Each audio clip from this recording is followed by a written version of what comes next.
ఇప్పుడు బాలకృష్ణ గారు, వెంకటేష్ గారు, నాగార్జున గారు ఇంతమంది విని సింహరాశి లాస్ట్ లో రాజశేఖర్ గారు ఎలా వచ్చారు? నా కథ విన్నారు. సింహరాశి కథ వాళ్ళు ఎవరి దగ్గరికి వెళ్ళా. Okay okay. ఈ కథ ఎలాగ మరి మిస్ అయిపోయింది? ఈ కథని అలా ఆపి ఈ లోపు నేను మహేష్ బాబు కథ చెప్పాను. మహేష్ బాబు హీరో అయిన 3వ రోజు ప్రకాష్ రాజు మేము ఫ్రెండ్స్. ప్రకాష్ రాజుని ఇంట్రడ్యూస్ చేసింది సంకల్పం సినిమాలో. అవును. అప్పుడు ప్రకాష్ రాజు మహేష్ బాబు సినిమా రాకుమారుడులో ఫాదర్గా చేస్తూ సముద్ర ఇట్లా మహేష్తో చేస్తున్నానరా, నీకు పరిచయం చేస్తాను రారా అని చెప్పేసి పిలిచాడు. మహేష్ బాబుకి కలవంగానే మహేష్ బాబు డిజైన్ చేసి చూపించా. మహేష్ బాబు చాలా ముచ్చటపడ్డాడు. అబ్బా డిజైన్ చాలా బాగుంది సార్, ఇంకా చేపియాల్సింది. కానీ అట్లా మహేష్ బాబుతోటి కథ ఓకే చేసుకొని ఆర్బి చౌదరి గారు వాళ్ళని తీసుకొచ్చి పరిచయం చేస్తే వాళ్ళు ఇది హెవీ బడ్జెట్ కదా అని దాన్ని పోస్ట్ మన్ చేస్తూ రీమేకులు చేద్దామంటారు. మహేష్ బాబు ఏమో నేను రీమేకులు చేయను కదా సార్, మనకెందుకు సార్ రీమేకులు కావాలని వాడు మహేష్ బాబు. అట్లా లేట్ అయిపోతే ఆ టైంలో మాయి అని తమిళ సినిమా వచ్చింది. ఓకే. వచ్చేసరికి అప్పుడు ఆర్బి చౌదరి గారు ఈ సినిమా పెద్ద యావరేజ్ సినిమా ఇక్కడ, సో వానత్తపోలని మా అన్నయ్య అనే సినిమా చాలా పెద్ద హిట్ అక్కడ. సో మరి అదే యావరేజ్గా ఉంటే మరి తెలుగులో ఎలా ఉంటుంది చూసుకో ఒకసారి అన్నారు. అన్నాక సినిమా చూసా, నాకు నచ్చిందండి, నేను చేస్తాను ఇది అని చెప్పాను. ఎందుకంటే నేను చేసింది ఫస్ట్ కథ మదర్ సెంటిమెంట్, ఇది మదర్ సెంటిమెంట్, ఇది యావరేజ్ కదా అన్నాడు చౌదరి గారు. ఏది మాయి సినిమా లేదండి ఇది తెలుగు చాలా పెద్ద హిట్ అయింది, నేను కరెక్షన్ చేసుకుంటాను అన్న. అప్పుడు ఏం చేశారు, రాజశేఖర్కి చెప్పారు.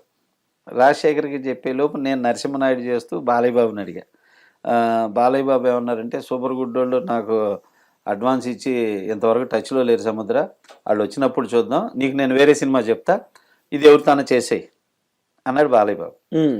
అప్పుడు చౌదరి గారు ఏం చేశారంటే, షిండే వచ్చి నిన్నే ప్రేమిస్తాను హిట్ ఇచ్చున్నాడు. అవును అవును, మన షిండే నాగార్జున గారు శ్రీకాంత్ నాగార్జున.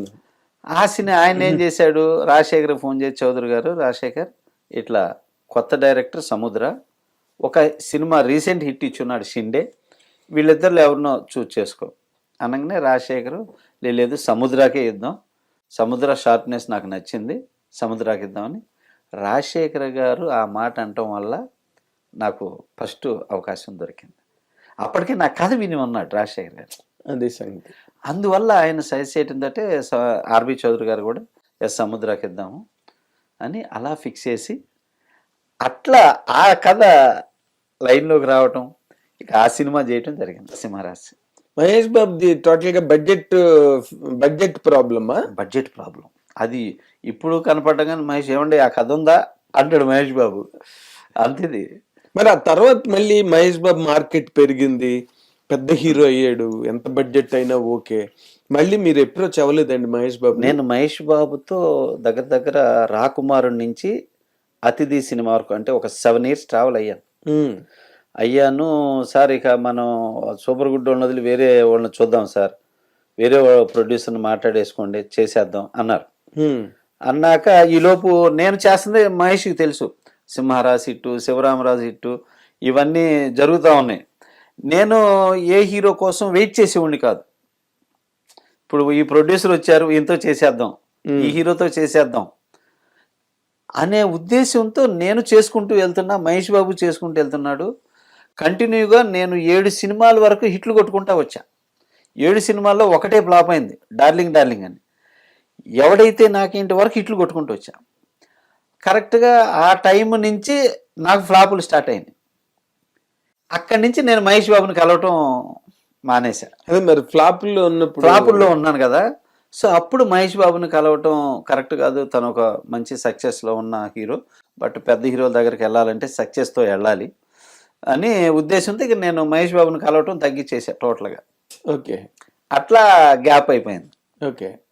మరి మీరు చిరంజీవి గారు కూడా మిమ్మల్ని కథ రెడీ చేసుకోమని చెప్పారని అప్పుడు హిట్లర్ టైంలో అవును మాట్లాడుకున్నారు. అవును, చిరంజీవి గారు అసలు ఎంత ఎంకరేజ్ చేశారంటే, సబ్జెక్ట్ చేసుకో సముద్ర చేద్దామని చెప్పి సబ్జెక్ట్ చేశాను, విన్నారు, కొంచెం టైం తీసుకో, ఇంకొక 3-4 సినిమాలు వర్క్ చేయి సముద్ర, తప్పకుండా చేద్దామని చెప్పి చిరంజీవి గారు చెప్పడం జరిగింది. అప్పుడు అట్లా చేసేసరికి ఆ టైంలో చిరంజీవి గారిని భలే ఇబ్బంది పెట్టా.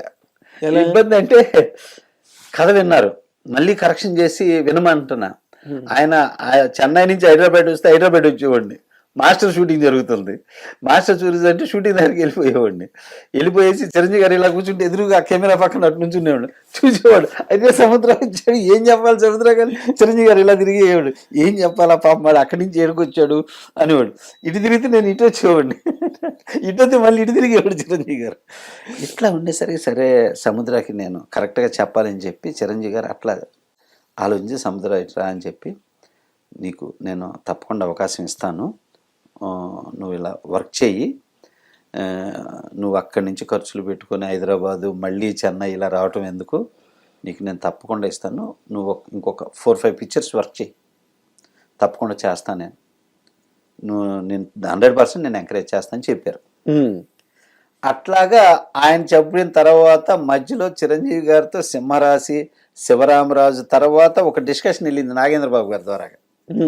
శివరామరాజు స్క్రిప్టే చెయ్యాలని చిరంజీవి గారు.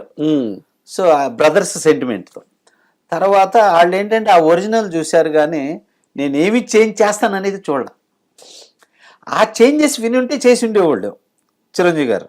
ఆ చేంజెస్ తెలియదు, వాడు ఒరిజినల్ సినిమా చూసి ఇదే కదా, కొన్ని బాగున్నాయి కొన్ని బాగాలేదు అనుకున్నారు. అట్లా అక్కడ మిస్ అయ్యి మధ్యలో షూటింగ్ జరిగేటప్పుడు ఆ చిరంజీవి గారి షూటింగు నా షూటింగ్ పక్కన జరిగేటప్పుడు వెళ్ళి కలిసేవాడిని. కనపడక నేను మాస్ డైరెక్టర్ అనేవాడు.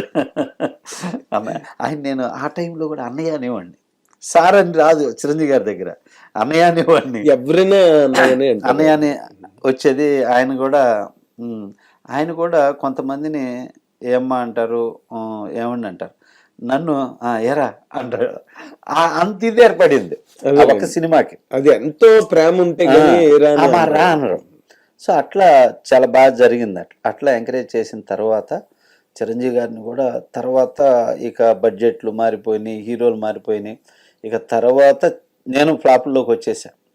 ఇక అప్పుడు నేను తెలుసుకుంది ఏంటంటే సక్సెస్ లేకుండా పెద్ద హీరోల దగ్గరికి వెళ్ళినా ఓకే కావు. నెక్స్ట్ ఏంటంటే నాతో సినిమా చేస్తూ నా కథకు తగ్గట్టు ఖర్చు పెట్టలేకపోయినటువంటి ప్రొడ్యూసర్ని నేను సెలెక్ట్ చేసుకున్నాను. ఇది నా ఫస్ట్ మైనస్.